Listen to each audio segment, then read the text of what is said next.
அவனுக்கு சொல்லிட்டு drugs squad இருக்கான் பார், போதை மருந்து குடிக்கிறவன், அவனுக்கு சொல்லி விட்டேன் போதை பொருள் அங்க இருக்குது. எனக்கு தெரியாத ஆயுதம் தான். ஆயுதம் தான் யார் எடுக்கிறதுங்கிற தகவல்ல போலீஸ்க்கு காசை கொடுத்து சரி பண்ணிடுவான். பிஜேபி காரன் அவன் எல்லாம் காசு வாங்குற கும்பல் தானே.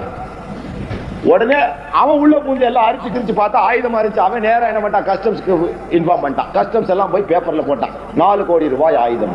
யாருக்கு வந்துச்சுன்னு போட்டானுங்களா அல்லது கருணாநிதியாவது கண்டுபிடிக்க முடிந்தாரா?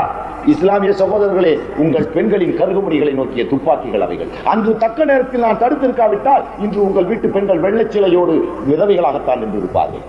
உடனே கோபமுற்ற பிஜேபிக்காரர்கள் சென்னை ஒரு மாநாட்டை கூட்டி பழனி பாபா என்பவனை தேசிய பாதுகாப்பு சட்டத்தில் கைது செய்கிறான். இதை மதுரை டிவியில் உட்காந்து நானே பார்த்துட்டு விஜயமாதா சிந்தியா ஒருத்தி முன்மொழியரா, வாஜ்பாய் வழிமொழியரா, அவன் அத்வானி அறிவிப்பு செய்யறான்.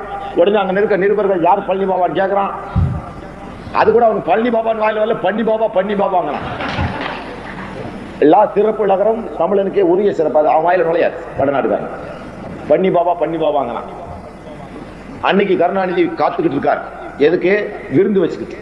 எவன் எங்களை நோக்கி ஆயுத போராட்டத்திற்கு தன்னுடைய இயக்கத்தை தயார் செய்கிறானோ, எவன் எங்களுடைய இனத்தை அழிக்க வேண்டும் என்று உறுதிமொழி எடுத்து எங்களை அன்றாடம் அழித்துக் கொண்டிருக்கிறானோ அவனுக்கு விருந்து வைக்கின்ற ஒரு துரோகியாக கருணாநிதி மாறிய பின்னால் தான் கருணாநிதியின் நட்பையை நாங்கள் மறுபரிசீலனை செய்தோம்.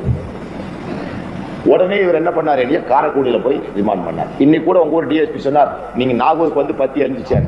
நாகூர்ல கலவரம்னா நாகப்பட்டினம் மேஜிஸ்ட்ரேட்ல என்னை ரிமாண்ட் பண்ணிருக்கணும்.